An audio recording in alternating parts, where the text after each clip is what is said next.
નમસ્કાર વિદ્યાર્થી મિત્રો, ધોરણ 10 સંસ્કૃતની અંદર આપણે છઠ્ઠા પાઠ સુધીના સ્વાધ્યાય જોયા. હવે આજે આપણે 7મું પદ્ય કે જેનું નામ છે સુભાષિત કુસુમાની, એટલે કે સુભાષિત રૂપી પુષ્પો, એનો અભ્યાસ આપણે કરી ગયા છીએ, પણ હવે આજે આપણે એનું સ્વાધ્યાય જોશું. સુભાષિત કુસુમાની પદ્ય 7ની અંદર આપણે વિદ્યાર્થી મિત્રો જુદા જુદા 7 સુભાષિતોનો અભ્યાસ કર્યો. હવે આપણે એનું આજે અભ્યાસ લઈએ, સ્વાધ્યાય લઈએ. હવે એના સ્વાધ્યાયની અંદર સૌ પ્રથમ આવે છે વિકલ્પો. દરેક સ્વાધ્યાયની જેમ આની અંદર પણ સૌ પ્રથમ વિકલ્પ આવશે. હવે એની અંદર છે પહેલું, સદ્ભિહિ લીલિયા પ્રોક્તમ કીદૃશમ. સદ્ભિહિ એટલે કે સજ્જનો વડે, લીલિયા પ્રોક્તમ સજ્જનો વડે રમત રમતમાં પણ બોલાયેલું વચન કેવું હોય છે.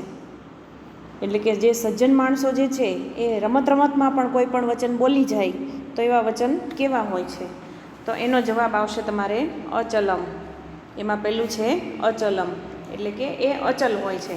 સજ્જનો રમતમાં પણ કોઈ વચન બોલી જાય તો એને અવશ્ય પાળતા હોય છે. પછી બીજું છે મહતા યત્નેન શિલા કુત્ર આરોપ્યતે. મહતા યત્નેન એટલે કે મહાન પ્રયત્નોથી, મહતા એટલે મોટા અથવા મહાન, અને યત્નેન એટલે પ્રયત્નોથી, શિલા એટલે શિલા અથવા પથ્થર, કુત્ર આરોપ્યતે કુત્ર એટલે ક્યાં, અને એનું આરોપણ કરવામાં આવે છે. તો કે મહતા યત્નેન શિલા કુત્ર આરોપ્યતે એટલે કે મહાન પ્રયત્નો વડે શિલાનું આરોપણ ક્યાં કરવામાં આવે છે. તો એનો જવાબ છે તમારે શૈલે. શૈલે એટલે પર્વત ઉપર. મહાન પ્રયત્નો વડે કોઈ પણ મોટા પથ્થરને શિલાને પર્વત ઉપર ચડાવવામાં આવે છે અથવા આરોપણ કરવામાં આવે છે. પછી ત્રીજું છે અવ્યવસ્થિત ચિત્તસ્ય પ્રસાદ કીદૃશ. એટલે કે અવ્યવસ્થિત એટલે કે અવ્યવસ્થિત ચિત્તસ્ય એટલે કે અવ્યવસ્થિત ચિત્તવાળાની કૃપા. પ્રસાદ એટલે કૃપા. કૃપા કેવી હોય છે? જે લોકોનું ચિત્ત જે છે, જે લોકોનું મન જે છે એ અવ્યવસ્થિત હોય એની કૃપા કેવી હોય છે? તો કે અવ્યવસ્થિત ચિત્તવાળાની કૃપા પણ ભયંકર હોય છે. એની પછીનું આગળ જોઈએ, પુરુષ કેન પરીક્ષતે. પુરુષનું પરીક્ષણ કઈ રીતે થાય, કઈ રીતે એને આપણે ઓળખી શકીએ? તો કે એના ચરિત્ર વડે. તો જવાબ આવશે શીલેન. કોઈ પણ સારો માણસ હોય એને એના શીલ વડે એટલે કે ચારિત્ર વડે આપણે એને ઓળખી શકીએ. ખાલી જગ્યા કર્ણ ભવ. એની પછીનું કેવો કર્ણ જે છે એ કર્ણની જેવા બનવાનું કીધું છે કે કેવા કર્ણ કેવો હતો એમ. તો કે એની અંદર આવશે દાનેશુ કર્ણ. કર્ણ દાનવીર હતો, આપણને બધાને ખબર છે કે એટલે દાનવીર કર્ણ બન, એમ અહીંયા તમને વાત કરી છે. દાનેશુ કર્ણ ભવ. ભવ એટલે બન અથવા થા. પછી વિક્રાંત કાર્યશુ ખાલી જગ્યા ભવ. એટલે કે વિક્રાંત કાર્યમાં કેવા થવાનું કીધું છે, કોની જેવા? તો કે વિક્રાંત કાર્યની અંદર આંજનેય એટલે કે અંજનીના પુત્ર. અંજનીના પુત્ર એટલે કોણ? તો કે હનુમાન.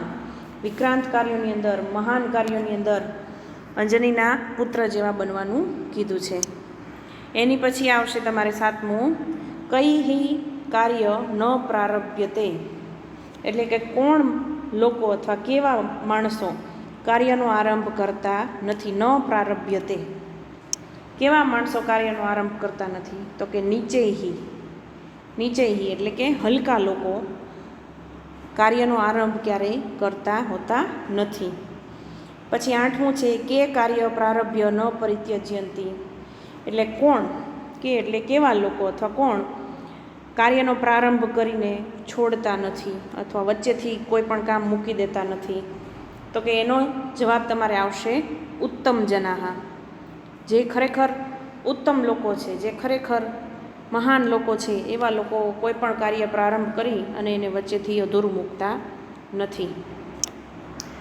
ચાલો હવે આવશે તમારે બીજો પ્રશ્ન, એકેન વાક્યન સંસ્કૃત ભાષાયામ ઉત્તરત. એટલે કે એક વાક્યમાં સંસ્કૃત ભાષામાં ઉત્તર આપો. પહેલો પ્રશ્ન છે, કૈહી પ્રોક્તમ જલે લિખિતમ અક્ષરમ ભવતી. એટલે કે કૈહી પ્રોક્તમ એટલે કે કોના દ્વારા બોલાયેલું વચન જે છે અથવા કોના દ્વારા બોલાયેલું જલે લિખિતમ અક્ષરમ ભવતી એટલે કે પાણીમાં લખેલા અક્ષરો સમાન છે. કોના દ્વારા બોલાયેલું પાણીમાં લખેલા અક્ષરો સમાન છે એટલે કે જેમ પાણીમાં અક્ષરો આપણે લખીએ અને તરત એમાં કંઈ પાણીમાં આપણે લખી જ ન શકીએ એમ.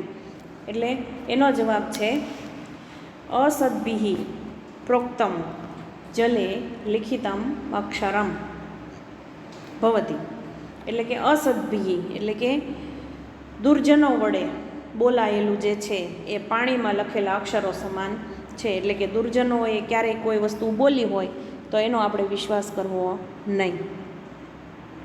પહેલો પ્રશ્ન આપણે જોયો, કઈ પ્રોક્તમ એટલે કે કોના દ્વારા બોલાયેલું, તો કે અસદ્ભિઃ પ્રોક્તમ જલે લિખિતમ અક્ષરમ ભવતી.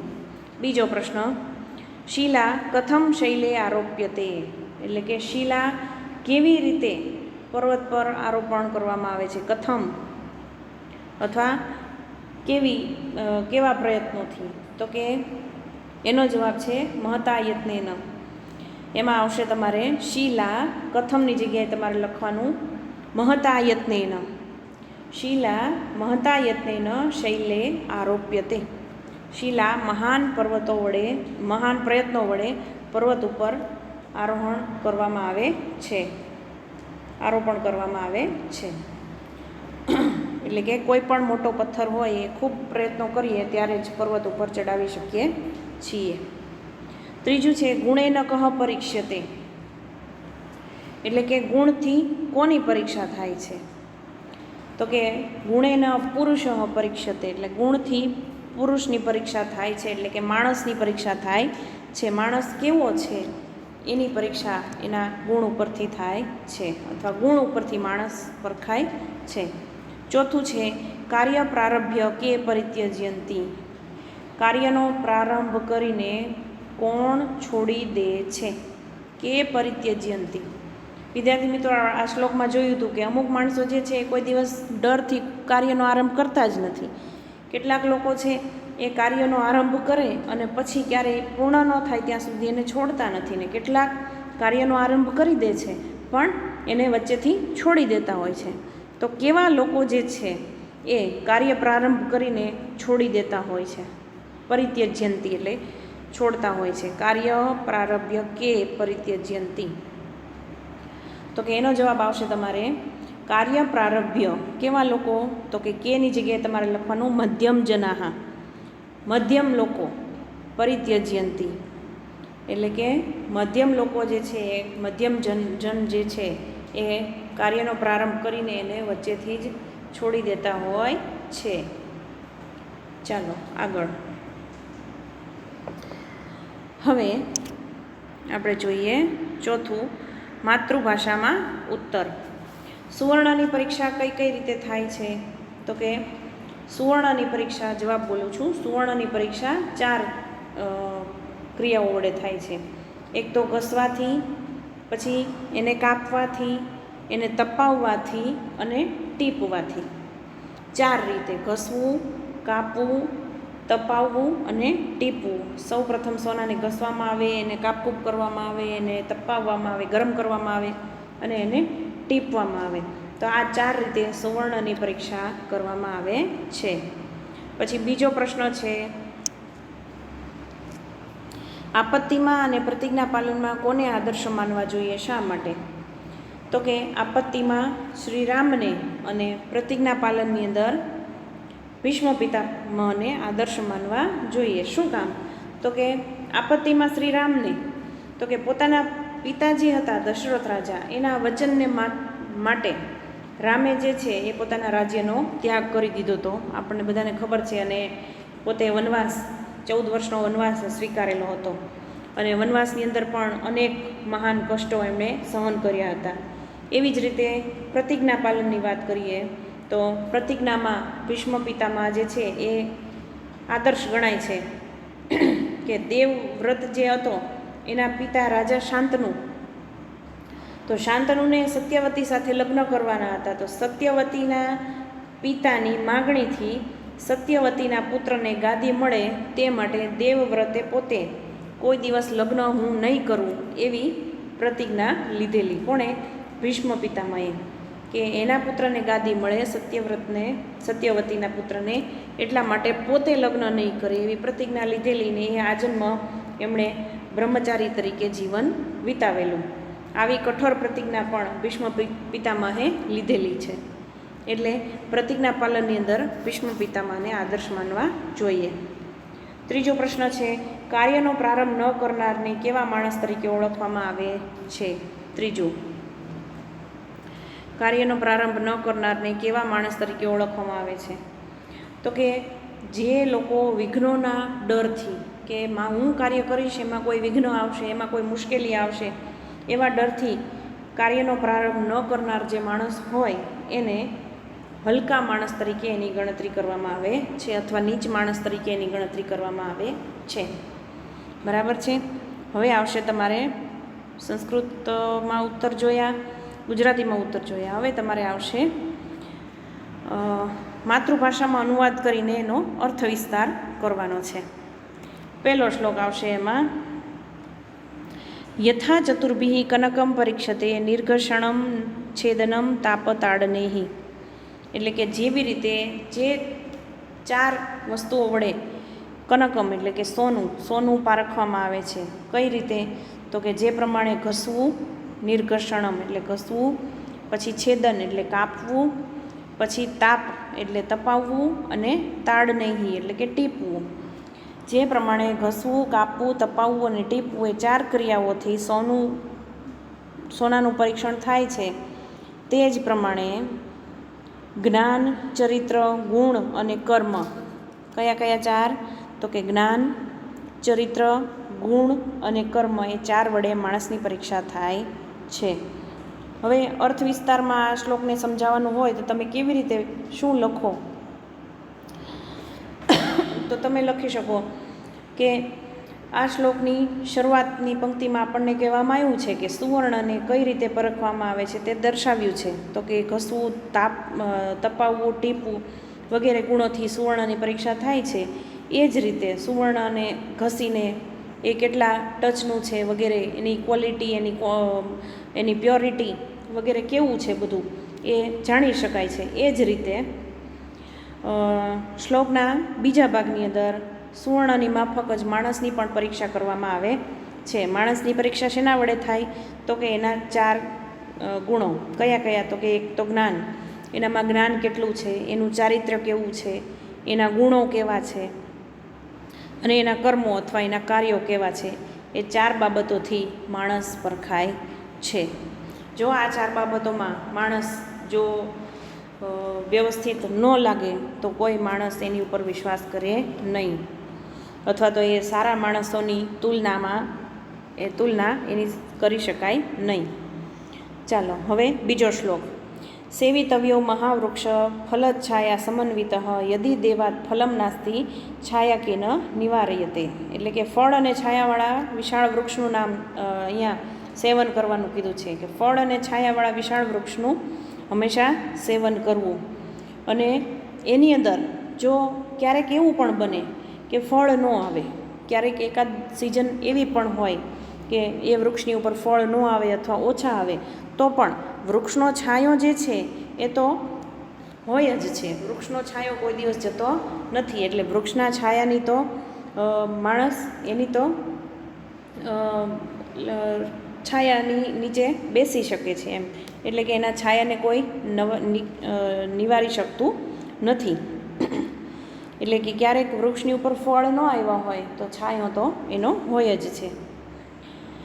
તો એને તમારે જો અર્થ વિસ્તાર કરવો હોય તો તમે તમારી મૌલિક ભાષામાં લખી શકો છો કે ફળો અને છાયાવાળા વિશાળ જે વૃક્ષો હોય, ઘટાદાર વૃક્ષો હોય, એનું સેવન આપણે કરીએ તો આપણને મધુર ફળો ખાવા મળે, એની છાયાનો લાભ મળે. એના તડકો કોઈને લાગેલો હોય તો માણસ જે છે એ વૃક્ષની છાયા નીચે બેસી શકે વગેરે, એ વૃક્ષનો લાભ આપણને મળે છે. પણ ક્યારેક એવું પણ બને છે કે જો તે વૃક્ષમાં ફળો ન આવે અથવા અમુક સમય જતાં આવતા ફળો બંધ થઈ જાય અથવા ફળો ન આવતા આવે તો પણ એની છાયા તો હોય જ છે. તો એ છાયાનો લાભ તો બધા લોકો લઈ જ શકે છે. એમાં વટે માર્ગુઓ જે હોય એ પોતે ત્યાં વિસામો લઈ શકે છે, વૃક્ષની છાયામાં બેસી શકે છે વગેરે.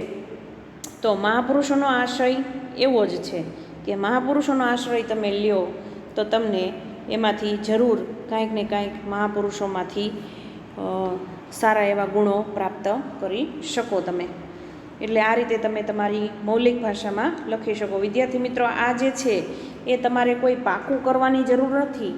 એના તમે શબ્દો, એનો અર્થ, એનો ભાવાર્થ એ તમે તમારી રીતે સમજી લ્યો એટલે તમે તમારા મૌલિક લખાણની અંદર તમે લખી શકો છો. એવું નહીં કે આમાં કોઈ લીટી એવી હોય બુકની અંદર તો એ આપણે કોઈ પણ એવું મટિરિયલ તમારી પાસે હોય તો એમાંથી પાકું કરવું એવું જરૂરી નથી. આમાં તો તમારે મૌલિક લખાણ તમારું લખી શકો છો.